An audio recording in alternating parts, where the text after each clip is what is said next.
अस्सलाम वालेकुम students.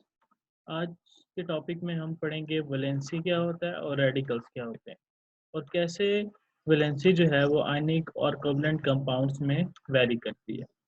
Valency जो है वो कंबाइनिंग कैपेसिटी होती है एलिमेंट की किसी दूसरे एलिमेंट के साथ। फॉर एग्जांपल, अगर किसी एलिमेंट के ऊपर +1 चार्ज है, इसका मतलब ये है कि वो एक इलेक्ट्रॉन जो है एक्सेप्ट कर सकता है, और जिसके ऊपर -1 चार्ज है, इसका मतलब ये है कि वो एक इलेक्ट्रॉन को लूज कर सकता है। तो ये +1 और -1 तो ये बताएंगे कि इनके पास कंबाइनिंग कैपेसिटी क्या है। एक जो है वो एक इलेक्ट्रॉन रिसीव कर सकता है, एक जो है एक इलेक्ट्रॉन को डोनेट कर सकता है। फॉर एग्जांपल, क्लोरीन -1, इसका मतलब ये है कि ये एक इलेक्ट्रॉन जो है वो डोनेट करेगा। तो +1 वाला एलिमेंट इसके साथ क्या हो जाएगा, कंबाइन हो जाएगा। अगर मैं इन दोनों का रिएक्शन करवाऊँ Na+1 का और Cl-1 का, तो ये कंबाइन होके मुझे NaCl दे देंगे और इनकी कंबाइनिंग वैलेंसी क्या होगी, 0। इन दोनों के अगर मैं वैलेंसी को ऐड करूँ +1 और -1, तो इस पे नेट चार्ज आपके पास 0 होगा। इसी तरह मैग्नीशियम +2 का मतलब ये है कि ये मैग्नीशियम 2 इलेक्ट्रॉन जो है वो रिसीव कर सकता है। नेक्स्ट है रेडिकल। रेडिकल जो है वो ग्रुप ऑफ एटम होते हैं, ठीक है, जिनके ऊपर कुछ ना कुछ चार्ज होता है। अगर किसी दो एटम्स को कंबाइन कर दिया जाए और फिर भी उस पर चार्ज मौजूद हो, जैसे कि आपके पास अमोनियम आयन है, अमोनियम आयन NH4+1 होता है। इसका मतलब ये है कि इस अमोनियम आयन में एक इलेक्ट्रॉन की जो है वो कमी मौजूद है, तो इसके ऊपर नेट चार्ज जो है वो +1 होगा। इसी तरह साइनाइड जो है Cn-1, इसका मतलब ये है कि इसके पास एक इलेक्ट्रॉन एक्स्ट्रा मौजूद है। इसी तरह बाइकार्बोनेट हैं, तो इनके ऊपर ये बाइकार्बोनेट आपके पास हाइड्रोजन, कार्बन और ऑक्सीजन से मिलकर बना है, लेकिन इसके ऊपर नेट चार्ज जो है वो मौजूद है। तो वो एलिमेंट या कंपाउंड जिनके ऊपर नेट चार्ज जो है वो 0 हो, वो आपके पास रेडिकल्स में नहीं आएंगे। लेकिन जिन कंपाउंड्स के ऊपर आपके पास कुछ चार्ज हो, बेशक वो प्लस में हो या वो माइनस में हो, तो उनको हम कहेंगे कि ये आपके पास रेडिकल्स हैं। फिर आ जाता है वैलेंसी आयनिक कंपाउंड्स की। सिंपल आयनिक कंपाउंड जो हैं, उनमें वैलेंसी जो है वो नंबर ऑफ इलेक्ट्रॉन गेन और लॉस बाय एटम होता है कि आपके पास एक आयनिक कंपाउंड है, उसके ऊपर जो चार्ज है वो आपको ये बताएगा, या उसकी जो वैलेंसी है वो आपको ये बताएगी कि ये आयनिक कंपाउंड इतने इलेक्ट्रॉन डोनेट कर सकता है या इतने इलेक्ट्रॉन्स जो हैं वो गेन कर सकता है। याद रखिएगा, प्लस चार्ज का मतलब ये है कि ये इलेक्ट्रॉन एक्सेप्ट करेगा, और माइनस चार्ज का मतलब ये है कि ये इलेक्ट्रॉन जो है वो लॉस्ट करेगा। फिर आ जाते हैं एलिमेंट जिनकी वैलेंसी जो है वो <4 होती है। उसका मतलब ये है कि they have <4 electron in their outer most shell, कि उनके आउटर मोस्ट शेल में 4 से कम इलेक्ट्रॉन्स मौजूद हैं। These elements prefer to lose the electron to complete their octet. तो ऑक्टेट शेल कंप्लीट करने के लिए वो क्या करेंगे, जिनके पास 4 से कम इलेक्ट्रॉन होंगे वो लॉस करेंगे, और जिनके पास 4 से ज़्यादा होंगे वो क्या करेंगे, आपके पास एक्सेप्ट करेंगे। जैसे कि आपके पास सोडियम है, मैग्नीशियम है, एल्यूमिनियम है। इनके आउटर मोस्ट शेल में, सोडियम के आउटर मोस्ट शेल में 1 इलेक्ट्रॉन होता है, मैग्नीशियम के आउटर मोस्ट में 2 इलेक्ट्रॉन, और एल्यूमिनियम के आउटर मोस्ट शेल में 3 इलेक्ट्रॉन्स होते हैं। तो ये क्या करेंगे, ये अपने ये इलेक्ट्रॉन जो है वो लूज करेंगे।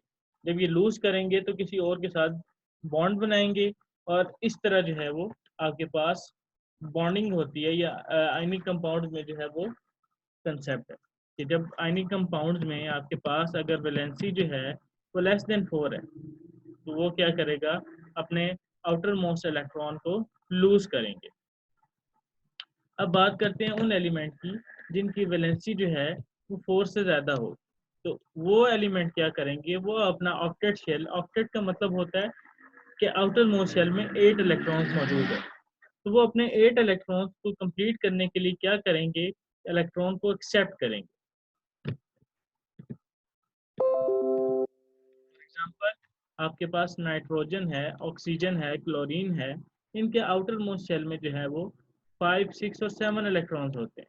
तो ये क्या करेंगे, जिसके आउटर मोस्ट शेल में 5 इलेक्ट्रॉन्स हैं, तो वो 3 इलेक्ट्रॉन एक्सेप्ट करेगा और ऑक्टेट शेल कंप्लीट करेगा। 5 + 3 8। इसी तरीके से ऑक्सीजन के आउटर मोस्ट शेल में 6 इलेक्ट्रॉन्स हैं, तो ये क्या करेगा, 2 इलेक्ट्रॉन जो है वो एक्सेप्ट करके अपना ऑक्टेट शेल जो है वो कंप्लीट करेगा। सेम एज इट इज आपके पास क्लोरीन के आउटर मोस्ट शेल में 7 इलेक्ट्रॉन, तो ये 1 इलेक्ट्रॉन एक्सेप्ट करेगा और अपना ऑक्टेट शेल जो है वो कंप्लीट करेगा। ये हमने देखा कि वैलेंसी जो है वो आयनिक कंपाउंड में कैसे वेरी करती है। अब हमने देखना है कि कोवलेंट कंपाउंड में वैलेंसी का क्या कंसेप्ट है। अब सिंपल कोवलेंट कंपाउंड्स जो हैं उनमें वैलेंसी जो है वो नंबर ऑफ हाइड्रोजन एटम्स है जो कंबाइन होंगे किसी दूसरे एलिमेंट के साथ, और वो कितने बॉन्ड्स बनाएंगे, ये चीज़ हमें वैलेंसी बताती है। For example, valency of chlorine, oxygen, nitrogen and carbon is 1 2 3 and 4। अब ये जो आपके पास 4 कंपाउंड्स हैं, क्लोरीन की वैलेंसी 1 है, ऑक्सीजन की 2, नाइट्रोजन की 3 और कार्बन की 4। Different number of hydrogen atom combine with one atom of these element to form compound. अब इसका मतलब ये है कि जिसकी वैलेंसी 1 है इसके साथ एक हाइड्रोजन एटम बॉन्ड बनाएगा, जिसकी वैलेंसी 2 है इसके साथ 2 हाइड्रोजन एटम बॉन्ड बनाएंगे, जिसकी वैलेंसी 3 है इसके साथ 3 कार्बन एटम बॉन्ड बनाएंगे, और जिसकी वैलेंसी 4 है उसके साथ 4 कार्बन एटम बॉन्ड बनाएंगे। हमें पता है कि कोवलेंट कंपाउंड्स वो कंपाउंड्स होते हैं जिनमें कार्बन और हाइड्रोजन मौजूद हो। तो आपके पास क्या होगा कि एक हाइड्रोजन जब इसके साथ बॉन्ड बनाएगा तो आपके पास HCl आ जाएगा। जब 2 हाइड्रोजन ऑक्सीजन के साथ बॉन्ड बनाएंगे तो ये आपके पास वाटर बन जाएगा, और जब 3 हाइड्रोजन आपके पास नाइट्रोजन के साथ बॉन्ड बनाएंगे तो ये अमोनिया बन जाएगा, और जब 4 हाइड्रोजन एटम कार्बन के साथ बॉन्ड बनाएंगे तो आपके पास मीथेन बन जाएगी। अब हम बात करते हैं वेरिएबल वैलेंसी की।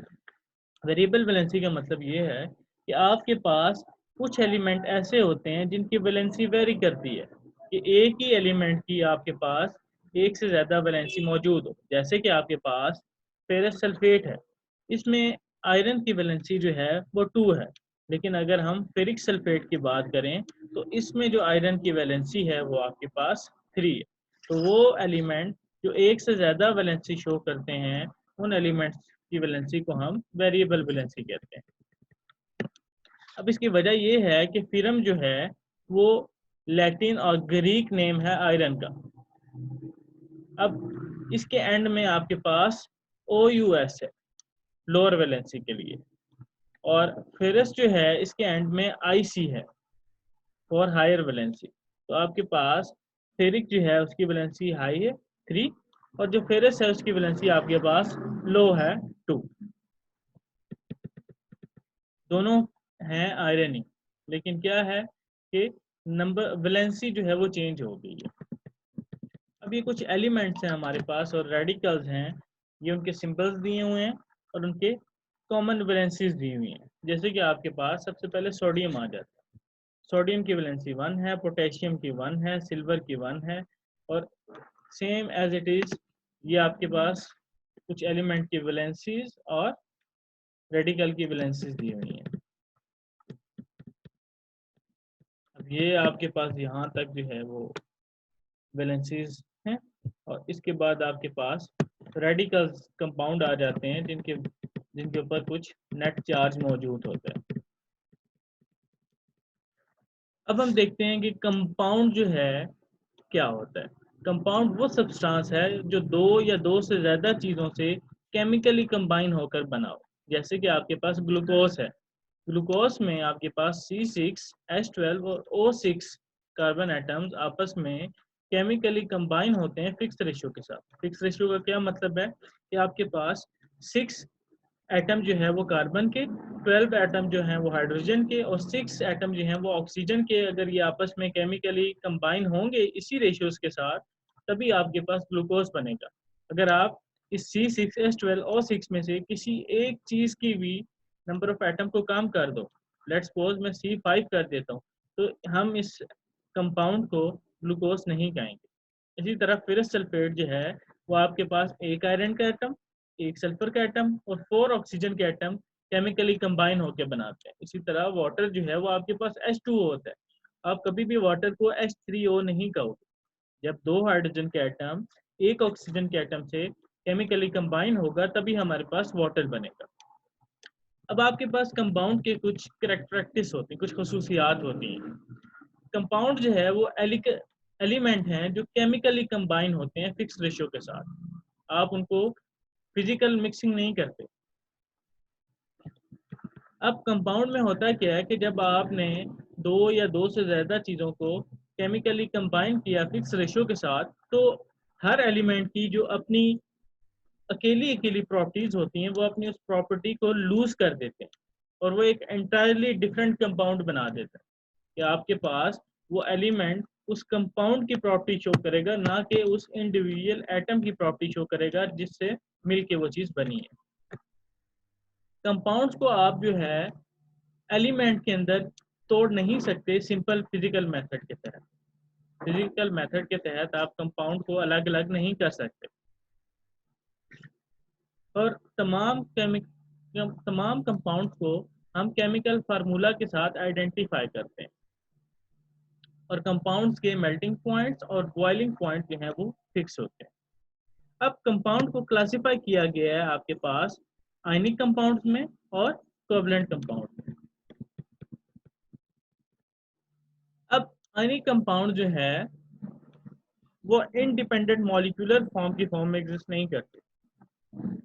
आयनिक कंपाउंड का मतलब ये है कि आपके पास जैसे कि NaCl एक आयनिक कंपाउंड है, तो ऐसा नहीं है कि आयनिक कंपाउंड में Na अलग से मौजूद होगा, Cl अलग से मौजूद होगा। ये आपस में मॉलिक्यूल की फॉर्म में जो है वो पाए जाते हैं।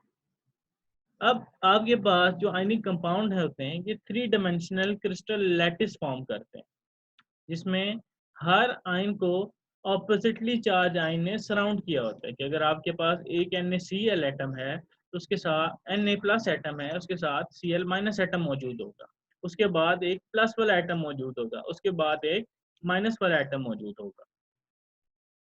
और ऑपोजिटली चार्ज आयन जो होते हैं वो एक दूसरे को स्ट्रांगली अट्रैक्ट करते हैं, जिसके वजह से आपके पास आयनिक कंपाउंड्स बनते हैं। और क्योंकि आयनिक कंपाउंड जो हैं इनमें जो बॉन्ड होते हैं वो स्ट्रॉन्ग होते हैं, तो इन कंपाउंड्स के मेल्टिंग और बॉइलिंग पॉइंट भी हाई होते हैं। जब बॉन्ड किसी भी चीज़ का स्ट्रॉन्ग होता है, इसका मतलब ये है कि उस चीज़ को जब भी आप मेल्ट करोगे या बॉयल करोगे, आपने उस बॉन्ड को तोड़ना है। उस बॉन्ड को तोड़ने के लिए आपको ज़्यादा एनर्जी चाहिए होगी। तो जितनी ज़्यादा एनर्जी आपको चाहिए होगी, इसका मतलब है उस कंपाउंड का मेल्टिंग और बॉइलिंग पॉइंट दोनों ही उतने ही ज़्यादा होंगे। और आयनिक कंपाउंड को हम फार्मूला यूनिट के साथ रिप्रेजेंट करते हैं। NaCl सोडियम क्लोराइड का फार्मूला यूनिट है, KBr पोटेशियम ब्रोमाइड का और CuSO4 कॉपर सल्फेट का। अब हम बात करते हैं कोवलेंट कंपाउंड्स की। वो कंपाउंड्स जो मॉलिक्यूलर फॉर्म में पाए जाते हैं उनको हम कहते हैं कि ये आपके पास कोवलेंट कंपाउंड। और मॉलिक्यूल जो है वो कोवलेंट कंपाउंड की ट्रू रिप्रेजेंटेशन है। हम कह सकते हैं कि जो मॉलिक्यूल्स हैं हमारे पास वो क्या हैं, कोवलेंट कंपाउंड है। और कोवलेंट कंपाउंड को हम मॉलिक्यूलर फार्मूला के साथ रिप्रेजेंट करते हैं। For example water, HCl, sulphuric acid और मीथेन, ये आपके पास कोवलेंट कंपाउंड्स हैं। ये कुछ कोवलेंट कंपाउंड्स और उनके फार्मूलाज दिए हुए हैं, जैसे कि वाटर को आप H2O लिखते हो, सोडियम क्लोराइड को NaCl लिखते हो, इसको आप कॉमन सॉल्ट भी कहते हो, सिलिकॉन डाइऑक्साइड जो आपकी मट्टी है, सैंड, SiO2 इसको कहा जाता है, सोडियम हाइड्रोक्साइड कॉस्टिक सोडा है आपके पास जो आप घरों में यूज़ करते हो, जिसको मीठा सोडा भी कहा जाता है। सोडियम कार्बोनेट वॉशिंग सोडा है आपका, सर्फ हो गया जिससे आप अपने कपड़े वगैरह धोते हैं, इसका फार्मूला Na2CO3.10 वाटर होता है। और कैल्शियम ऑक्साइड है जिसको आप चूना कहते हो, ठीक है, तो इसका फार्मूला CaO। Thank you.